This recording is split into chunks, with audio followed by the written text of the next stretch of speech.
Hi hello friends, இன்னைக்கு இந்த வீடியோவில் நம்ம என்ன பார்க்க போகிறோம்னு சொல்லிட்டு பார்த்தீங்கன்னா, திருமணம் சீரியல் கலர்ஸில் ஒளிபரப்பாகி வர்றது எத்தனை பேருக்கு தெரிஞ்சிருக்குன்னு தெரில. அந்த சீரியலில் இன்ட்ரடியூஸ் ஆனவங்க தான் சித் அப்புறம் ஸ்ரேயா. 2 பேரோட ஜோடி வந்து அவ்வளோ சூப்பர் ஹிட்டாக இருந்தது. அந்த சீரியலே சரியான ஹிட் கொடுத்துச்சு. அதுக்கப்புறமேல அவங்க 2 பேரும் லவ் பண்ணுறாங்க அப்படின்ட்டு நிறைய நியூஸ் வந்தது. அப்புறமேல அவங்களே அதை கன்ஃபார்ம் பண்ணியிருந்தாங்க. சித் சொல்லும் போது என்ன சொல்லியிருப்பாரு அப்படின்னு சொல்லிட்டு பார்த்தீங்கன்னா, நாங்கள் 2 பேரும் ஒரு மேஜிக் கப்புள்ஸ். நாங்கள் எப்படி இந்த லவ்ல கமிட் ஆகி இவ்வளோ தூரம் ட்ராவல் பண்ணுறோன்னு எங்களுக்கே தெரியாது அப்படின்னு சொல்லிட்டு சித் சொல்லியிருப்பாரு. அது மட்டும் இல்லாமல் அவர் வந்து ஸ்ரேயாவை எந்த அளவுக்கு லவ் பண்ணியிருக்கோம் அப்படின்னு சொல்லிட்டு நிறைய இன்டர்வியூஸில் சொல்லியிருப்பாரு. அதுக்கப்புறமேலு ஸ்ரேயா என்ன பண்ணினாங்கன்னா, ஜீ தமிழில் ஒளிபரப்பாகிற க க ரஜினி சீரியலில் ஹீரோயினாக பண்ண ஆரம்பித்தாங்க. அந்த சீரியலும் சரியான ஹிட் கொடுத்துச்சு. அதுக்கப்புறமேலு விஜய் டிவியில் ஒளிபரப்பான ராஜாராணி சீரியலில் ஹீரோவாக சித் பண்ணியிருந்தாரு. கொஞ்சம் இடைவேளைக்கு அப்புறமேலு அவங்கக்கிட்ட இருந்து எந்த விதமான நியூ ப்ராஜெக்ட்ஸும் இல்லை.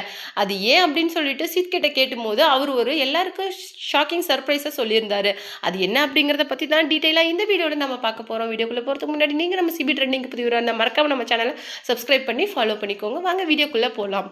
கொஞ்ச நாளைக்கு முன்னாடி ஸ்ரேயா ப்ரெக்னெண்ட்டாக இருக்கிற மாதிரி ஒரு ரீல்ஸ் வந்து 2 பேரும் சித் அண்ட் ஸ்ரேயா வந்து பண்ணியிருந்தாங்க. அதை பார்த்துட்டு ஸ்ரேயா நீங்கள் ப்ரெக்னெண்ட்டாக இருக்கீங்க அப்படின்னு சொல்லிட்டு நிறைய ஃபேன்ஸ் கேட்க ஆரம்பித்தாங்க. பட் அவங்க வந்து இல்லை, இது வந்து ஒரு ஷூட்டில் நடக்கிற விஷயம் அப்படின்ட்டு அவங்க 2 பேருமே சொல்லியிருந்தாங்க.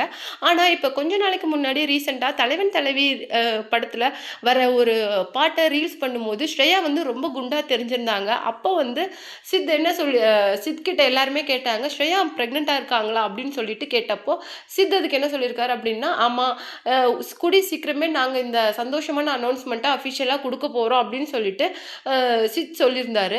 அது மட்டும் கிடையாது, ஸ்ரேயா நிறைய விஷயங்களை ப்ரெக்னன்சியை பற்றி ஷேர் பண்ணியிருக்கிறாங்க. ப்ரெக்னன்சியில் இவ்வளோ விஷயம் இருக்குமா அப்படின்னு சொல்லிட்டு ரொம்ப க்யூட்டாக ஷேர் பண்ணியிருப்பாங்க. அது மட்டும் கிடையாது, பாய் கேர்ளா பேபி கேர்ளா அப்படின்னு சொல்லிட்டு 2 பேரும் ஒரு கான்வர்சேஷன் பண்ணுவாங்க. அதையும் ரீல்ஸாக போட்டிருப்பாங்க. அது ரொம்பவும் சூப்பராக இருக்கும். அது மட்டும் கிடையாது, சோஷியல் மீடியாவில் ரொம்ப ஆக்டிவாக இருக்கிற இந்த 2 கப்புள்ஸுமே இந்த மாதிரி ஒரு ப்ரெக்னன்சி அனௌன்ஸ்மெண்ட்டை கொடுத்தது எல்லாருக்குமே ரொம்ப சந்தோஷமாக இருக்குது.